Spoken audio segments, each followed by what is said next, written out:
पूजा घर में कभी ना रहने दें इन चीज़ों को, होता है बड़ा ही अशुभ।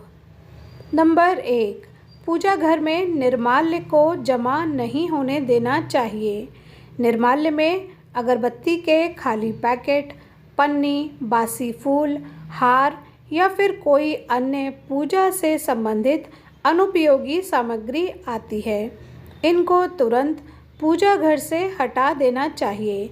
इन चीज़ों से घर में नकारात्मक ऊर्जा का वास होता है और दरिद्रता को भी निमंत्रण देती हैं। ऐसी चीज़ों से वास्तु दोष या मंगल दोष जैसे दोष भी होते हैं। 2, पूजा घर में कभी भी टूटी या खंडित मूर्तियाँ और खराब हो चुकी तस्वीरों को भूल कर भी नहीं रखना चाहिए। मान्यता है कि ऐसी मूर्ति और तस्वीरों से पूजा का शुभ फल भी नहीं मिलता है और नकारात्मक ऊर्जा का वास होता है। कई बार जाने अनजाने टूटी मूर्तियों को छोड़ देते हैं, जिसका अशुभ प्रभाव घर के सदस्यों पर पड़ता है। इस तरह की खंडित मूर्तियाँ और तस्वीरें घर में अनिष्ट का कारण बनती हैं। परंपरा के अनुसार खंडित मूर्ति और तस्वीरों को बहती नदी में प्रवाहित कर देना चाहिए। 3, पूजा घर में पूजा के बर्तनों का हमेशा ध्यान रखना चाहिए कि कहीं ये टूटे फूटे तो नहीं। टूटे फूटे पूजा के बर्तनों का प्रयोग करना बहुत अशुभ माना जाता है।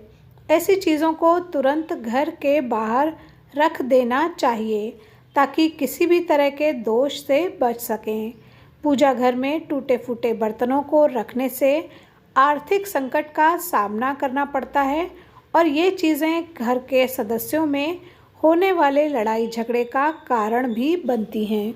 नंबर 4, पूजा घर के नियमों के अनुसार भगवान को अर्पित किया गया प्रसाद भोग लगाकर पूजा घर से हटा देना चाहिए।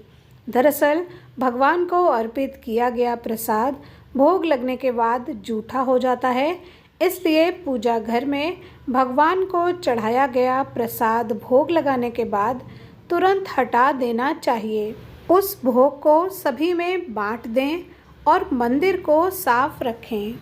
नंबर 5, अगर आपके पूजा घर में भगवान के वस्त्र फटे हुए हैं या फिर पूजा का आसन फटा हुआ है तो उसको भी तुरंत हटा देना चाहिए।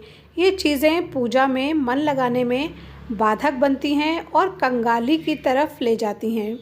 इन नकारात्मक चीज़ों से प्रार्थना का कोई सकारात्मक परिणाम नहीं मिलता। इन चीज़ों को अनिष्टकारी माना जाता है।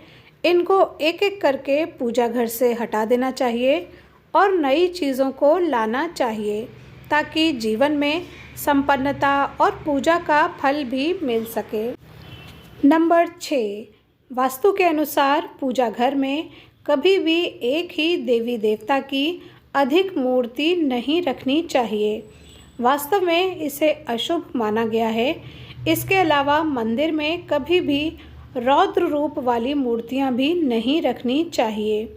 ऐसी तस्वीर या मूर्ति रखने से अनिष्ट होता है। नंबर 7, पूजा घर में कभी भी फटी हुई धार्मिक पुस्तकें नहीं रखनी चाहिए। अगर पुस्तकें फट गई हैं तो उन्हें बहते जल में प्रवाहित कर दें। नंबर 8, पूजा घर में देवी देवता को कभी भी खंडित अक्षत नहीं चढ़ाने चाहिए। अगर मंदिर में ऐसे चावल हैं तो उन्हें हटाकर साबुत चावल रख दें। नंबर 9, वास्तुशास्त्र के अनुसार पूजा घर में कभी भी पितरों की तस्वीर नहीं लगानी चाहिए। पूजा घर में ऐसी तस्वीर लगाना अशुभ माना जाता है, इसलिए पितरों की तस्वीर पूजा घर में ना लगाकर घर के किसी दूसरी जगह लगा दें। तो ये थी पूजा घर से संबंधित कुछ ज़रूरी जानकारी। उम्मीद है आपके काम आएगी। Thanks for watching.